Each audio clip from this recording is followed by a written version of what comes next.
इयत्ता 5वी विषय गणित पाठ 5वा अपूर्णांक। व्हिडिओच्या या भागामध्ये आपण अपूर्णांकांचा लहान मोठेपणा कसा करायचा ते समजून घेणार आहोत आणि या उपघटकावर आधारित असलेला उदाहरण संग्रह 19 याचे संपूर्ण स्पष्टीकरण देखील आपण पाहणार आहोत।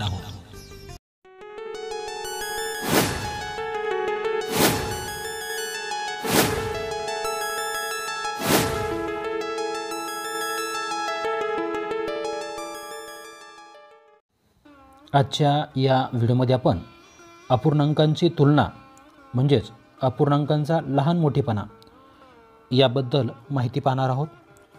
सर्वप्रथम आपण जर आपल्याला दोन समछेद अपूर्णांक दिले असतील, म्हणजे ज्या दोन्ही अपूर्णांकांचा छेद हा सारखा असेल, तर त्या दोन अपूर्णांकांपैकी कोणता अपूर्णांक हा लहान असतो आणि कोणता अपूर्णांक हा मोठा असतो हे कसं ठरवायचं हे शिकणार आहोत।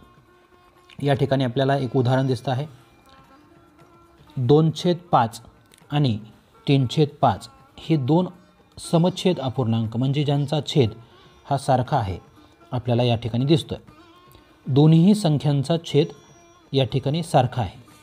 बघा, याचं आपण या ठिकाणी एक आयताकार पट्टी दिसते आहे। या पट्टीचे 1 2 3 4 5 समान 5 असे भाग केलेत। या ठिकाणी देखील दुसरी तशीच त्याच मापाची आयताची पट्टी दिसते आहे, आयताकार पट्टी दिसते। याचे देखील 1 2 3 4 5 5च भाग केलेत। बघा, आपल्याला माहीत आहे की एका वस्तूचे जेवढे आपण भाग करतो ते आपण छेदस्थानी लिहितो आणि त्या एकूण भागापैकी झालेल्या भागापैकी जे भाग या ठिकाणी रेखांकित केलेत ते 2 ही संख्या दर्शवते। म्हणजे या ठिकाणी या 5 भागापैकीचे 2 भाग या ठिकाणी रेखांकित केलेत ते आपण या ठिकाणी अंशस्थानची संख्या यात दर्शवते आहे। म्हणजे हा अपूर्णांक आहे 2/5 आणि दुसरी ही जी पट्टी आहे या पट्टीचे जे 5 भाग केलेत त्या 5 भागापैकीचे 3 भाग या ठिकाणी रंगवले आहेत। म्हणजे ही दर्शवते आहे 3/5 म्हणजे एका पट्टीच्या समान 5 भागापैकीचे रंगवलेले रेखांकित केलेले 3 भाग असा आपण याचा अर्थ लावू शकतो। आता आपल्याला या ठिकाणी दिसते की रेखांकित केलेला कोणता भाग हा जास्त आहे किंवा मोठा आहे। बघा, या ठिकाणी फक्त 2 भाग रेखांकित आहेत। हा छोटा भाग रेखांकित केलेला दिसतोय। या ठिकाणचे 3 भाग हे रेखांकित आहेत। या ठिकाणचा जास्तीचा भाग रेखांकित झालेला आहे। त्यामुळे आपल्या हे लगेच लक्षात येतं की रेखांकित भाग हा 3/5 या संख्येचा या अपूर्णांकाचा मोठा आहे। म्हणून या दोन्ही अपूर्णांकापैकी कोणता अपूर्णांक मोठा असेल तर हा 3/5 हा अपूर्णांक मोठा असेल। कारण इथंच आपल्याला दिसतंय की दोन्ही पट्ट्या सारख्याच मापाच्या आहेत, त्यांचे दोघांचेही 5-5 भाग केलेले आहेत आणि त्या 5 भागापैकी या ठिकाणी 2 भाग हे रंगवलेले आहेत आणि या ठिकाणी 3 भाग रंगवलेले आहेत। आपल्याला प्रश्न असा विचारलेला आहे की 2/5 मोठा आहे का 3/5 मोठा आहे? तर या ठिकाणी हे स्पष्ट झाले आहे की 5 भागापैकीचे 2 भाग हे 5 भागापैकीच्या 3 भागापेक्षाही लहान असतात आणि म्हणून आपण या ठिकाणी या 2/5 पेक्षा मोठे 3/5 असे चिन्ह या ठिकाणी आपण देऊन हे उदाहरण सोडू शकतो। आता यानंतर ज्या अपूर्णांकांचा अंश समान असतो अशा अपूर्णांकांचा आपण लहान मोठेपणा कसा करायचा किंवा त्याच्यातील तुलना कशी करायची, कोणता अपूर्णांक लहान कोणता अपूर्णांक मोठा हा कसं ठरवायचं हे आपण शिकणार आहोत। बघा, या ठिकाणी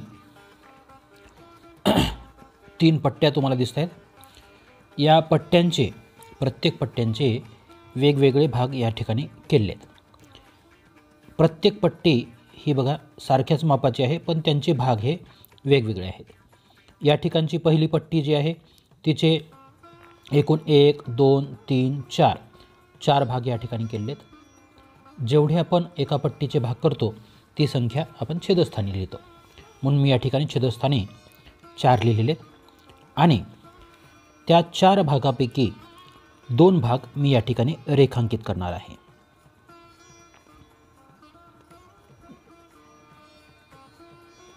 दोन भाग या ठिकाणी मी रेखांकित केले आहेत. म्हणून अंशस्थानी मी 2 लिहिणार आहे. दुसरी ही जी पट्टी आहे त्याच मापाची आहे, पण या पट्टीचे एकूण 3 भाग झालेत. किती भाग आहेत? 3. म्हणून या ठिकाणी आपण छेदस्थानी 3 लिहिणार आहोत. यानंतर याचे देखील मी 2 भाग हे रेखांकित करणार आहे. बघा, या पद्धतीने मी याचे हे 2 भाग रेखांकित केले. आता तिसरी पट्टीसुद्धा त्याच मापाची आहे. या पट्टीचे एकूण 1 2 3 4 5 भाग झालेत. म्हणून छेदस्थानी किती येणार आहेत? 5. कारण एका पट्टीचे आपण जेवढे भाग करतो ती संख्या आपण छेदस्थानी लिहितो आणि जो भाग आपण रेखांकित करतो ती संख्या अंशस्थानी लिहितो.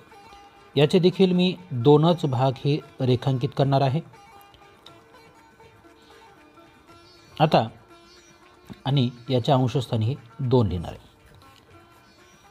या ठिकाणी आपण या ज्या आकृत्या काढल्यात, या पट्ट्या जे काढलेले आहेत, या पट्ट्यामध्ये रेखांकित केलेला भाग प्रत्येक पट्टीतला हा 2-2 भाग हे रेखांकित झाले आहेत. पण तरीही याच्यामधलं बघा, या पट्टीतला सर्वात जी खालची पट्टी आहे याचा रेखांकित भाग हा छोटा दिसतो आहे, त्याच्यापेक्षा मोठा या ठिकाणी दिसतो आहे आणि सर्वात मोठा रेखांकित भाग या ठिकाणी दिसतो. आता हा फरक नेमका कशामुळे झाला असेल तो आपण पाहूया. कारण या ठिकाणी फक्त 3 भाग आहेत आणि त्या 3 भागापैकीचे 2 भाग रंगवलेत. या पट्टीमध्ये 4 भाग केलेत आणि 4 भागापैकीचे 2 भाग आहेत आणि या पट्टीचे एकूण 5 भाग आहेत आणि त्या 5 भागापैकीचे 2 भाग रंगवलेले आहेत. म्हणजे या अपूर्णांकाकडे आपण निरीक्षण केले असता आपल्या लक्षात येते की या प्रत्येक अपूर्णांकांचा अंश हा सारखा आहे, म्हणजे 2 आहे, पण प्रत्येकाचा छेद मात्र वेगवेगळा आहे. पण कोणत्या अपूर्णांकाचा रेखांकित केलेला भाग हा आपल्याला मोठा दिसतो आहे? तर या ठिकाणचा, या 2 क्रमांकाचा जो अपूर्णांक आहे 2/3 हा या ठिकाणी आपल्याला सर्वात मोठा दिसतो आहे. बघा, या ठिकाणचा छेद हा 3 आहे, या ठिकाणचा छेद हा 4 आहे आणि या ठिकाणचा छेद हा 5 आहे. जो 5 छेद असणारा अपूर्णांक आहे तो या ठिकाणी सर्वात लहान आहे. 2/5 हा सर्वात लहान आहे. त्याच्यापेक्षा मोठं कोण आहे?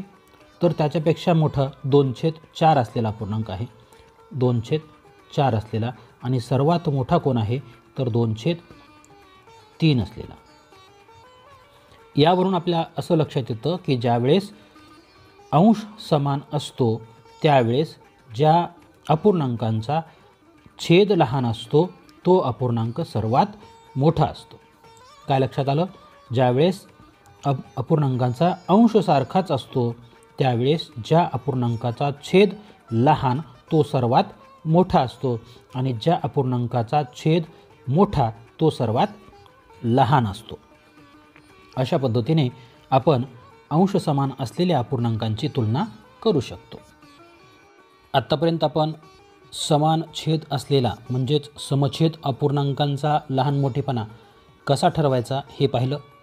अंश समान असेल तर कोणता अपूर्णांक लहान व कोणता अपूर्णांक मोठा हे पण आपण आत्तापर्यंत शिकलो. आता जर आपल्याला असा अपूर्णांक दिले असतील ज्यांचा अंशही वेगळा आहे आणि ज्यांचा छेदही वेगवेगळा आहे त्यावेळेस आपल्याला त्यांच्यातील लहान मोठेपणा कसा ठरवायचा ते आता आपण शिकणार आहोत. या ठिकाणी पुस्तकामध्ये आपल्याला हे चित्र देऊन समजावण्याचा प्रयत्न केला आहे. बघा, या ठिकाणी 2 मुलं आहेत आणि त्या दोघांमध्ये आपल्याला तुलना करायची की दोघांमध्ये कोण मोठा आहे आणि कोण लहान आहे. पण निरीक्षण व्यवस्थित करून पहा की यांच्या खाली जो ठोकळा आहे या पहिल्या मुलाच्या खालचा ठोकळा याची उंची ही जास्त आहे आणि दुसऱ्या मुलाच्या पायाखालील हा जो ठोकळा आहे याची उंची कमी आहे. हे जर दोघंही एकाच उंचीला थांबले असतील तरच आपल्याला यांची तुलना करून कोण लहान कोण मोठं हे सांगणं सोपं झालं असतं.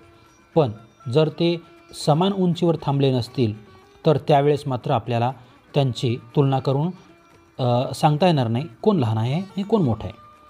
बघा, दुसऱ्या चित्रामध्ये आपल्याला दिसतंय की दोघांच्या पायाखालील जो ठोकळा आहे तो समान उंचीचा आहे आणि आता तेच मुलं या ठिकाणी आपल्याला दिसत आहेत.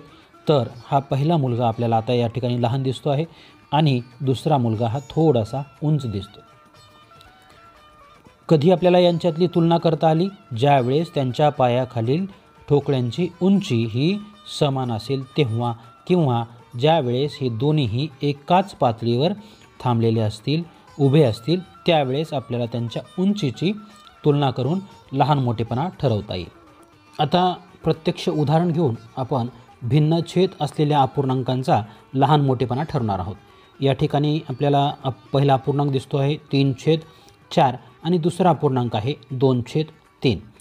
ज्यावेळेस अपूर्णांकांचे छेद हे वेगवेगळे असतील त्यावेळेस आपल्याला त्या दोन्हीही अपूर्णांकांचे छेद कशा पद्धतीने सारखे करायचे हा भाग आपण यापूर्वी शिकलेला आहे.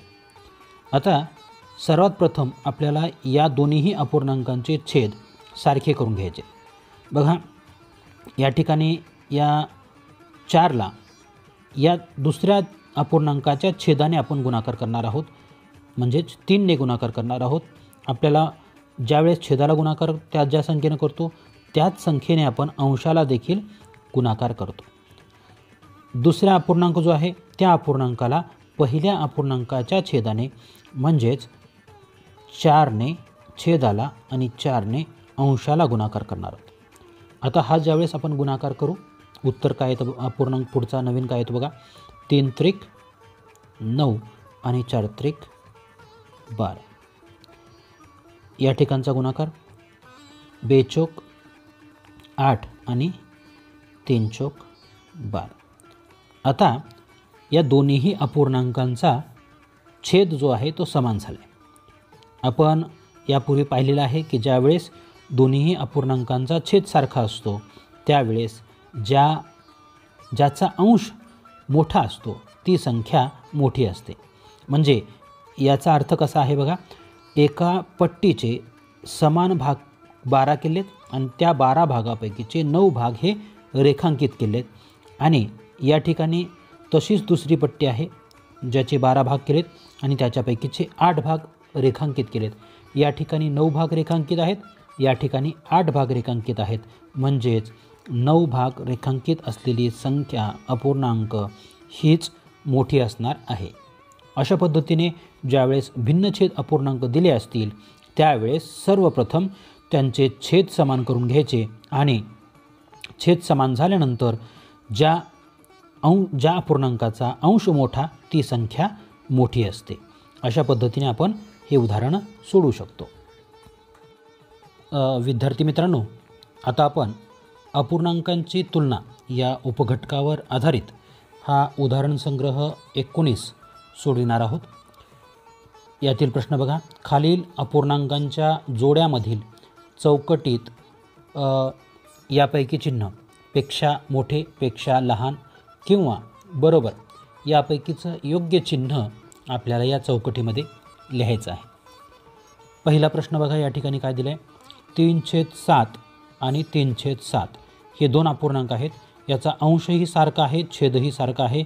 याचा अर्थ असा की हे दोन्हीही अपूर्णांक हे सारखे आहेत आणि सारख्यासाठी आपण या ठिकाणी बरोबरचं चिन्ह देत असतो. दुसरा प्रश्न या ठिकाणी दिसतोय आपल्याला, 3/8 आणि 2/8. आपण यापूर्वी शिकलेलो आहोत की ज्या दोन अपूर्णांकांचा छेद सारखा असतो त्यावेळेस ज्या अपूर्णांकाचा अंश मोठा ती संख्या मोठी असते. आता 3/8 ही संख्या या 2/8 पेक्षा मोठी असल्यामुळे आपल्याला या ठिकाणी असे चिन्ह दाखवायचे आहे, लिहायचे आहे. प्रश्न क्रमांक 3 बघा, 2/11 आणि 10/11 या ठिकाणी देखील छेद सारखा आहे. छेद सारखा आहे म्हणजे ज्या अपूर्णांकाचा अंश मोठा तो अपूर्णांक मोठा. या ठिकाणी 10 हा अंश मोठा असल्यामुळे आपण 2/11 पेक्षा मोठा आहे 10/11 हा अपूर्णांक, अशा पद्धतीचं चिन्ह हे दर्शवणार आहोत. चौथा प्रश्न 5/15 आणि 10/30 आहे. या ठिकाणी छेद सारखा नाही, पण आपल्याला अंश देखील सारखा नाही, तर आपल्याला या ठिकाणी छेद सारखा करून घ्यावा लागेल. या 15ला आपल्याला 2ने जर गुणाकार केला तर 30 होतं, हे माहीत आहे. म्हणजे 5/15 याला छेदाला 2ने गुणाकार करून छेद 30 येईल आणि अंशाला देखील आपल्याला 2ने गुणाकार करावा लागेल. हा नवीन अपूर्णांक बघा काय येतो, 10/30. आणि दुसरा अपूर्णांक आपला आहे 10/30. दोन्हीही अपूर्णांक या ठिकाणी सारखे असल्यामुळे बरोबरचं चिन्ह आपण या ठिकाणी देणार आहोत. ह्या दोन्हीही अपूर्णांकांचं मूल्य हे सारखं आहे. आता प्रश्न क्रमांक 5 या ठिकाणी दिसतो आहे. 5/8 आणि 5/9 या उदाहरणामध्ये अंश आपल्याला सारखा दिसतो आहे.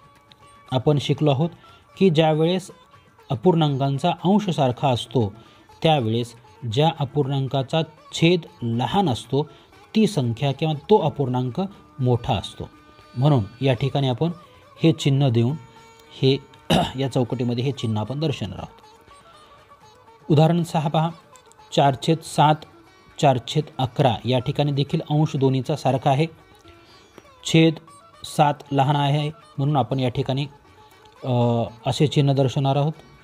कारण ज्यावेळेस अंश सारखा असतो त्यावेळेस ज्याचा छेद लहान ती संख्या किंवा तो अपूर्णांक मोठा असतो. आता 7वं उदाहरण आपल्यासमोर दिसतं आहे. यामध्ये 10/11 आणि 10/13 हे दोन अपूर्णांकाची आपल्याला तुलना करायची. अंश दोघांचाही सारखा आहे. आता छेद या ठिकाणचा हा लहान असल्यामुळे ही संख्या आपली मोठी असणार आहे. हा अपूर्णांक आपला मोठा आहे. 8वं उदाहरण पहा. 1/5 आणि 1/9 दोन्हीचा अंश सारखा आहे. छेदामध्ये तुलना करायची आपल्याला. छेद हा लहान आहे म्हणजे हा अपूर्णांक मोठा आहे म्हणून आपण हे असे चिन्ह या ठिकाणी दर्शवणार आहोत. यानंतर 9वे उदाहरण आपल्यासमोर दिसते आहे. 5/6 आणि 1/8 दोन्हीही अपूर्णांकाचा अंशही वेगळा आहे, छेदही वेगळा आहे. आता ज्यावेळेस अशी परिस्थिती असते की ज्या अपूर्णांकामध्ये अंशही वेगळा असतो आणि छेदही वेगळा असतो त्यावेळेस त्या अपूर्णांकाची तुलना आपल्याला जोपर्यंत त्या दोन्हीचा छेद सारखा केला नाही तोपर्यंत करता येणार नाही. चला आता आपण या दोघांचाही छेद सारखा करणार आहोत. दोन्हीचा छेद सारखा करण्यासाठी या पहिल्या अपूर्णांकाला म्हणजे 5/6ला आपण 8ने गुणाकार करू. छेदाला 8ने गुणाकार केला, अंशालाही 8ने गुणाकार करायचा आहे. बघा 8×5 40 अंशस्थानी आले आणि 8×6 48 हे छेदस्थानी आले. दुसरा अपूर्णांक बघा 1/8 याला पहिल्या अपूर्णांकाच्या छेदाने म्हणजेच 6ने छेदाला आणि 6ने अंशालाही गुणायचं आहे. याचा गुणाकार 6×1 6 आणि 8×6 48. आता दोन्हीही अपूर्णांकांचा छेद या ठिकाणी सारखा झाला आहे. आता ज्यावेळेस छेद सारखा होतो त्यावेळेस तुलना आपल्याला अंशामध्ये करायची असते. ज्या वेळेस छेद सारखा त्यावेळेस ज्याचा अंश मोठा ती संख्या किंवा तो अपूर्णांक मोठा असतो. आता पहिला अपूर्णांक हा आपला आला आहे 40/48 आणि दुसरा अपूर्णांक आहे 6/48. म्हणजे एका वस्तूच्या एकूण 48 भागापैकीचे हे 40 भाग आहेत आणि हे एका वस्तूच्या एकूण 48 भागापैकीचे 6 भाग आहेत. 40 भाग हे 6पेक्षा जास्त असतात म्हणून पहिला अपूर्णांक 5/6 हा मोठा असल्यामुळे आपण या ठिकाणी असे चिन्ह दर्शवणार आहोत. उदाहरण 10वे पहा. 5/12 आणि 1/6 हे उदाहरण आपल्याला दिसते. या ठिकाणी जे 6 आहेत त्या 6ला आपल्याला 2ने गुणाकार केल्यानंतर 12 येऊ शकतं, म्हणजे छेदसारखा होऊ शकतो. म्हणून आपण बघा 1/6 या संख्येला छेदाला 2ने आणि अंशाला देखील 2ने गुणाकार करून 2 आणि 6 12 हा अपूर्णांक आपण मिळवला. आता पहिला अपूर्णांक आहे 5/12 आणि दुसरा अपूर्णांक आहे 2/12. छेदसारखा केल्यानंतर दोन्हीचा छेद ज्यावेळेस सारखा होतो त्यावेळेस अंश कोणाचा मोठा आहे, तर हा पहिल्या संख्याचा अंश मोठा आहे. म्हणून ही पहिली संख्या 5/12 हीच या 1/6 पेक्षा मोठी आहे. 11वे उदाहरण आपल्यासमोर दिसते आहे 7/8 आणि 14/16. आता 7/8 या 8ला आपल्याला 2ने गुणाकार करून 16 करता येऊ शकतं. म्हणून आपण 7/8 या संख्येस अंशाला 2ने आणि छेदाला देखील 2ने गुणाकार करणार आहोत. 7×2 14 आणि 8×2 16. नवीन अपूर्णांक आपल्याला 14/16 आला आहे आणि हा दुसरा अपूर्णांक देखील 14/16च आहे. याचा अर्थ असा की छेद सारखा केल्यानंतर दोन्ही अपूर्णांक हे सारखेच आपल्याला दिसत आहेत. म्हणून या ठिकाणी बरोबरचं चिन्ह आपण देणार आहोत. आता 12वं उदाहरण देखील या ठिकाणी बघा 4/9 हा पहिला अपूर्णांक आहे, तर दुसरा अपूर्णांक देखील 4/9 आहे. दोन्हीही अपूर्णांकाचे छेदही सारखेच आहे, अंशही सारखाच आहे. त्यावेळेस हे दोन्हीही अपूर्णांक समान आहेत, म्हणून आपण या ठिकाणी बरोबरचं चिन्ह दिलं. आता 13वं उदाहरण 5/18 आणि 1/9. या ठिकाणी छेद भिन्न आहेत, अंश देखील भिन्न आहेत. आपल्याला छेद सारखा करून घ्यायचा आहे. या 9ला 2ने गुणाकार केल्यानंतर आपल्याला 18 मिळणार आहेत. म्हणून 1/9 या अपूर्णांकाला अंशाला 2ने आणि छेदाला देखील 2ने गुणाकार आपण करणार आहोत. 2 आणि 9×2 18. बघा या दुसरा जो अपूर्णांक होता त्याच्या अंशाला आणि छेदाला 2ने गुणाकार केल्यानंतर 2/18 हा नवीन अपूर्णांक आपल्याला मिळाला आहे. आता दोघांचाही छेद सारखाच आपल्याला झालेला दिसतो आहे. या 18 भागापैकीचे हे 5 भाग आहेत आणि हे 18 भागापैकीचे 2 भाग आहेत. 5 भाग हे 2 भागापेक्षा निश्चितच जास्त असतात, म्हणून या ठिकाणी आपलं हे चिन्ह येणार आहे. प्रश्न 14वा बघा 2/3 आणि 4/7 या अपूर्णांकामध्ये आपल्याला छेद सारखा करायचा आहे. या 2/3ला दुसऱ्या अपूर्णांकाच्या छेदाने म्हणजेच 7ने अंशाला आणि 7ने छेदाला गुणाकार करायचा आहे. बघा हा नवीन अपूर्णांक गुणाकार करून काय येतो 7×2 14 आणि 7×3 21. 14/21 हा अपूर्णांक आलेला आहे. दुसरा बघा 4/7 हा जो अपूर्णांक आहे त्या अपूर्णांकाला पहिल्या अपूर्णांकाच्या छेदाने म्हणजेच 3ने अंशाला आणि 3ने छेदाला आपल्याला या ठिकाणी गुणाकार करायचा. आता हा गुणाकार केल्यानंतर 4×3 12 आणि 7×3 21 म्हणजे या ठिकाणी बघा एका वस्तूच्या 21 भागापैकीचे 14 भाग या ठिकाणी आहेत आणि या ठिकाणी एका वस्तूच्या 21 भागापैकीचे 12 भाग आहेत. हे 12 भागापेक्षा 14 भाग हे जास्त असल्यामुळे आपण या ठिकाणी हे चिन्ह दर्शवणार आहोत. आता यानंतर पुढील उदाहरण पहा 15वे उदाहरण 3/7 आणि 5/9 या 2 अपूर्णांकांची आपल्याला तुलना करायची. दोघांचाही अंश वेगळा आहे, छेदही वेगळा आहे, म्हणून आपल्याला छेद सारखा करून घ्यायचा या ठिकाणी. पहिला जो अपूर्णांक आहे 3/7 याला आपल्याला दुसऱ्या अपूर्णांकाच्या छेदाने म्हणजेच 9ने अंशाला आणि 9ने छेदाला गुणाकार करायचा आहे. बघा या ठिकाणी गुणाकार केल्यानंतर हा अपूर्णांक काय होतो 9×3 27 आणि 9×7 63. यानंतर जो दुसरा अपूर्णांक आहे 5/9 या दुसऱ्या अपूर्णांकाला आपल्याला पहिल्या अपूर्णांकाच्या छेदाने म्हणजेच 7ने अंशाला आणि 7ने छेदाला गुणाकार करायचा आहे. 5×7 35 आणि 9×7 63. आता हे जे दोन अपूर्णांक गुणाकार करून छेद सारखे झालेले आहेत. छेद सारखा या ठिकाणी 63 आला आहे. आता या ठिकाणी एका वस्तूच्या 63 भागापैकीचे हे 27 भाग आहेत आणि हे 63 भागापैकीचे 35 भाग आहेत. दुसरा अपूर्णांक म्हणजे 35 भाग हे जास्त असल्यामुळे आपण या ठिकाणी हा दुसरा अपूर्णांक म्हणजे 5/9 हा अपूर्णांक 3/7पेक्षा मोठा आहे असं दर्शवणार आहोत.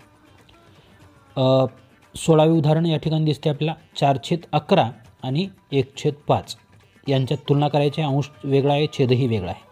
छेद आपण सारखा करून घेऊ.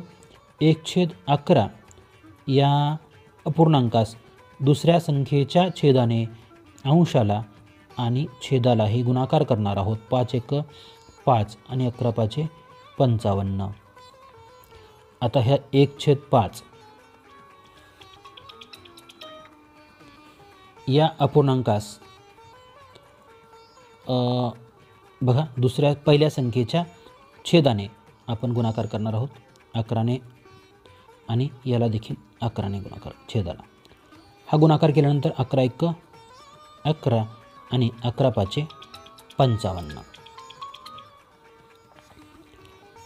आता हा जो नवीन अपूर्णांक आपल्याला छेद समान करून मिळालेला आहे, यामध्ये बघा एका वस्तूच्या 55 भागापैकीचे हे 5 भाग आहेत आणि या ठिकाणी या 55 भागापैकीचे 11 भाग आहेत.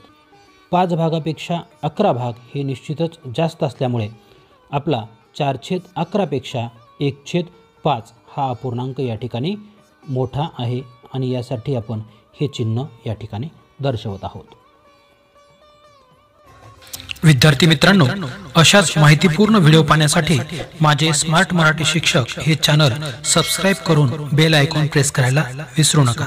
तेव्हा पुन्हा भेटूया नवीन व्हिडिओमध्ये. तोपर्यंत धन्यवाद.